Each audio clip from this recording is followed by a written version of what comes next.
네, 안녕하세요. 오늘은 아이패드 프로 11형 4세대 제품, 애플에서는 11형 2세대라고 부르는 아이패드 2020 제품을 리뷰하도록 하겠습니다.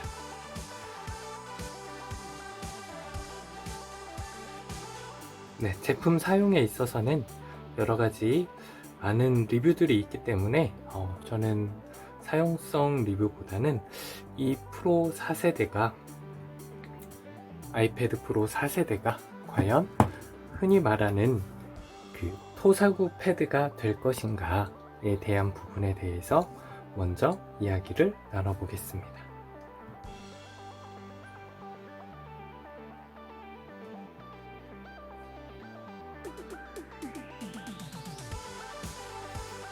이렇게 검색을 해보시면 아이패드 프로 4세대가 토사구 패드가 될 것인가, 이런 부분에 대한 이야기들이 굉장히 많습니다.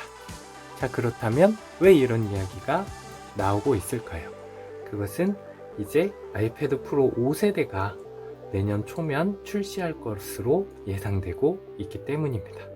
자, 그러면 아이패드 프로 3세대를 가지고 계신 분이라면 이 후면에 초광각 카메라가 꼭 필요하다, 아니면 라이다 센서가 꼭 필요하다 하는 경우가 아니라면 프로 3세대에서 프로 4세대로 넘어오실 이유는 딱히 없다고 봅니다. 또한 본인의 아이패드 프로 3세대가 화이트 모델이신 경우는 더욱더 그럴 필요가 없는데, 왜냐하면 하드웨어적으로 스펙적으로는 거의 차이가 없어지기 때문입니다. 1TB 모델 아이패드 프로 3세대의 경우에는 내장 램이 6기가로서 아이패드 프로 4세대와 동일하기 때문입니다. 아이패드 프로 4세대 같은 경우는 이제 GPU 코어를 하나 더 늘려서 7코어가 8코어 됐다고 하는데, 약 GPU 성능이 약 9% 정도 향상이 되게 되는데, 사실상 아이패드를 사용하시는 데 있어서 그 차이를 체감하기란 너무 어렵기 때문에 의미는 없다고 보시면 되겠습니다. 자, 그러면 왜 아이패드 프로 4세대에 대해서 토사구 패드에 대한 이야기를 여러분들과 나누고자 하냐면, 애플은 이미 12월경에 신형 아이패드를 공개할 예정으로 되어 있었습니다. 물론 코로나 이슈로 인해서 그 시기가 조금 늦춰질 가능성도 요즘 이야기는 되고 있는데요. 사실상 아이패드 에어 4세대가 나올 예정인데, 그 에어 4세대가 에어 4세대라고 나올 것인지, 아니면 아이패드 에어 플러스나 뭐 다른 명칭을 붙여서 나올지도 모르는 상황이 되었습니다.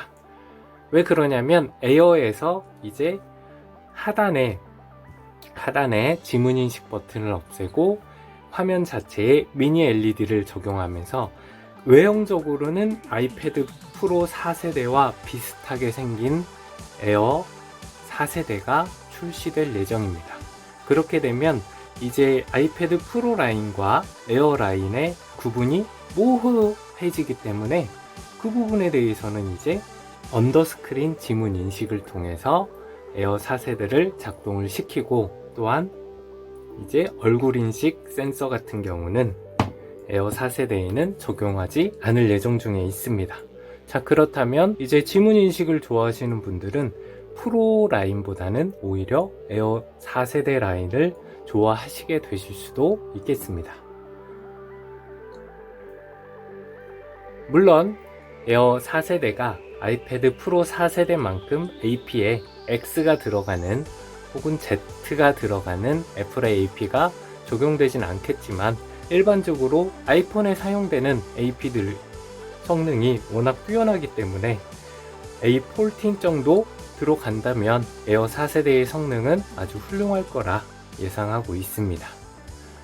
자, 그렇게 된다면 그 다음에 출시될 아이패드 프로 5세대의 경우는 이제 5G에서 5세대 통신이 들어가게 되고, 거기에 아이패드 프로조차도 5세대 모델, 이렇게 기념비적인 모델처럼 이제 애플이 밀어붙일 것 같은데요. 과연 그 모델의 가격이 지금 현재의 아이패드 프로 라인과 비슷한 가격이 될 것이냐? 그것은 아니라고 생각을 합니다. 이제 보시면 아시겠지만 아이폰 자체에서도 프로 라인은 가격이 기본 모델조차 굉장히 상당한 가격에 고가에 유통이 되고 있습니다. 자, 그렇다면 이제 그 에어 4세대를 미니 LED를 넣고 언더스크린 지문 인식을 해서 에어 4세대가 나오게 된다면 애플은 당연히 에어 3세대 대비 에어 4세대가 가격이 최소한 $100 이상 상승할 것으로 보고 있거든요. 과연 그렇다면 프로 라인의 가격을 그대로 유지할 것이냐? 그것은 아니라는 겁니다. 그러면 아이패드 프로 5세대는 아이패드 프로 4세대 대비 가격이 100에서 $200, 적게는 그 정도 오를 걸로 예상이 되고요. 많게는 $300 가까이 가격이 오를 걸로 예상이 되고 있습니다. 자, 그렇다면 아이패드 프로 4세대, 이것을 토사구 패드라고 할 수 있을까요? 그것은 아니라는 거죠.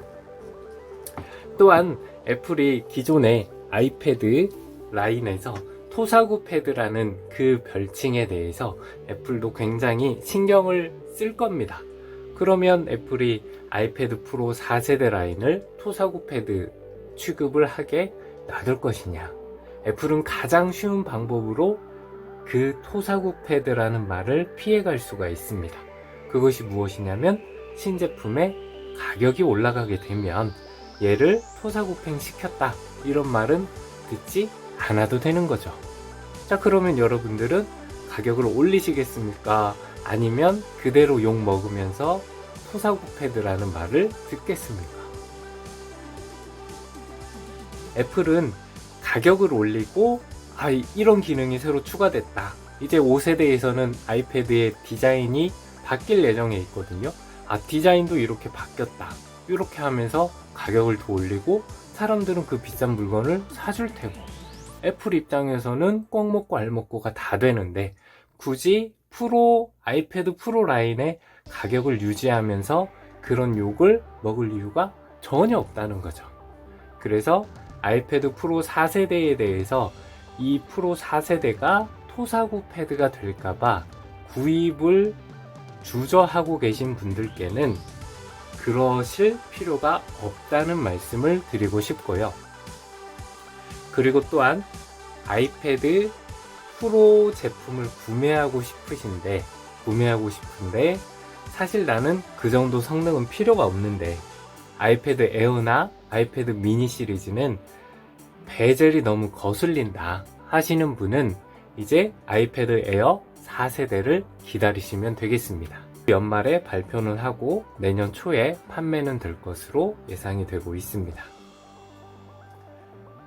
자, 그리고 지금 현재 시점에서 아이패드를 구매하시는 데 있어서 가장 좋은 옵션은 새거 같은 중고 제품이 이제 중땡땡에 가시면 1테라 제품의 3세대 아이패드 프로가 이제 120만원대 이 정도까지 가격이 와 있거든요.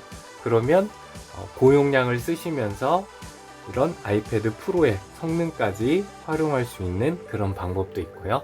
그리고 그렇게 이제 중고로 구매를 꺼려 하시거나 혹은 이제 어떤 용량보다는 나는 신제품이 좋다 하시는 분은 이제 아이패드 프로 4세대 구입 주저하실 필요는 없다고 봅니다. 그리고 제가 아이패드를 써봤을 때는요, 이제 본인의 어떤 활용성에 대해서 많이 생각을 해보셔야 되는데, 이제 펜으로 필기를 하는 것도 본인이 이제 종이를 가지고 다니면서 다이어리에 일정을 잘 정리하시고 여러 가지 많이 하시던 분은 이 전자문서로 쓰시면서도 잘 쓰시거든요. 근데 그런 것을 전혀 안 하셨던 분은 아무리 펜을 산다고 한들 그걸로 일정을 잘 관리하고 필기를 잘하고 회의 페이 필기를 잘하고 이렇게 생산성이 향상될 가능성은 거의 없으니까 괜히 프로라인까지 가실 필요는 없다고 봅니다. 그리고 직접 제가 사용해 봤을 때 아이패드 프로 4세대 같은 경우, 제가 전에 아이패드 프로 3세대도 사용을 했었는데 이 크기와 휴대성 때문에 저는 아이패드 프로 3세대나 4세대를 주로 집에서 쓰게 되고, 그리고 아이패드 미니 5세대가 오히려 밖에 들고 다니면서 회의할 때 녹취도 하고 여러가지 정리도 하고 외부에서 메모도 하고 이렇게 활용하기에는 아이패드 미니 5세대가 오히려 좋았습니다.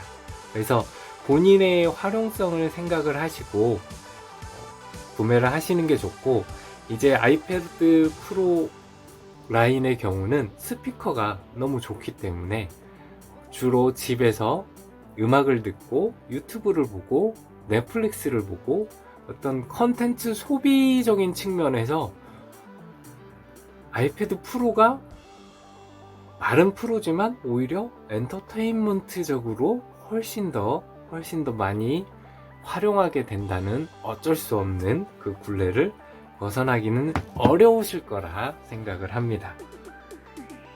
자, 그리고 이제 아이패드 프로 4세대를 사시면서 가장 고민하시는 것 중에 하나가 매직 키보드일 것입니다.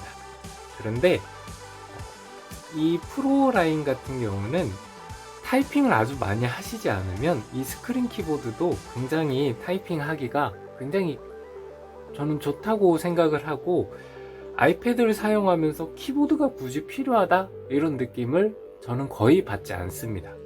사실 이제 노트북을 휴대하고 다니기 때문에 타이핑을 많이 할 경우에는 어차피 노트북을 써야 되고, 그리고 그 타이핑 자체가 오피스 계열 프로그램들이기 때문에 아직은 아이패드에서는 무언가 부족하거든요. 그래서 억지로 아이패드에서 억지로 오피스적인 생산성을 저는 기대를 하지를 않기 때문에 사실 키보드의 필요성은 지금까지 느끼질 못했고, 이제 애플에 무선 블루투스 키보드가 있어서 가끔 가지고 다녀도 그거 자체를 활용하는 경우가 거의 없더라고요. 그래서 저는 매직 키보드 같은 경우는 너무 낭비다 생각이 되고 그 자체가 필요는 없을 것 같아요. 물론 노트북이 없고 아이패드만 있으신 경우는 이 매직 키보드가 굉장히 훌륭한 아이템이 될 수는 있어요. 그런데 그러느니 저는 아이패드 프로를 사시기보다는 맥북 에어를 구매하시는 것을 오히려 추천드립니다. 맥북 에어가 타이핑하고 여러가지 생산성 측면에서 사용하기에는 맥북 에어가 확실히 더 좋거든요. 굳이 아이패드를 사가지고 이 태블릿에서 생산성 작업을 하기 위해서 45만원짜리 키보드를 산다. 저는 그거는 반대합니다. 아니라고 생각합니다. 자, 그래서 아이패드 프로의 활용성에 대해서 저도 잘 활용을 하고 펜 필기도 잘 활용하고 있지만, 얘가 어떤 제갑을 한다 이런 부분에서 이 아이패드 프로의 성능이 너무 차고 넘치기 때문에 이 아이패드 프로에서 사진 편집, 동영상 편집을 하지 않는 이상은 얘 성능을 다 쓸 수는 없어요. 물론 이렇게 쾌적하고 원활하게 모든 작업들을 할 수 있다는 장점은 있지만, 과연 얘를 가지고 제갑을 할 수 있느냐, 그런 부분은 아주 한정된 영역에 어떤 이 훌륭한 화면과 펜을 활용해서 어떤 디자인 아트를 하시거나 특정 분야에서 가능한 얘기지 그 말 자체가 조금은 아니라고 생각을 하고요. 그런 개념에서 쓰시기 좋은 제품은 오히려 아이패드 에어 라인이다. 저는 그렇게 생각을 합니다. 그래서 간단히 펜 필기를 즐기시고 웹서핑 하시고 게임을 즐기고 하기에는 오히려 아이패드 에어나 미니 라인이 더 낫다. 결국 저도 아이패드 프로에서 제일 많이 한 것은, 아이패드에서 제일 많이 하는 것은 결국은 게임과 넷플릭스, 유튜브더라고요. 그래서 여러분들도 구매에 대한 고민을 하실 건데 얘가 토사구 패드 될까봐 구매를 망설인다. 그것은 아닌 것 같고요. 그리고 구매를 고민을 하실 때는 나한테 이것이 진짜 필요한가? 이 부분을 조금 더 고민하시기를 바라겠습니다. 자, 그러면 오늘 아이패드에 대한 이야기는 이렇게 정리하고요. 다음에 이제 아이패드 프로 4세대를 이용해서 과연 저 초광각 카메라의 활용성이 어떨지, 라이다 센서의 활용성은 어떨지, 이제 3세대 대비 변화된 점을 중심으로 다시 제품을 리뷰하는 시간을 갖도록 하겠습니다. 네, 오늘 내용 들어주신 모든 분께 감사드립니다.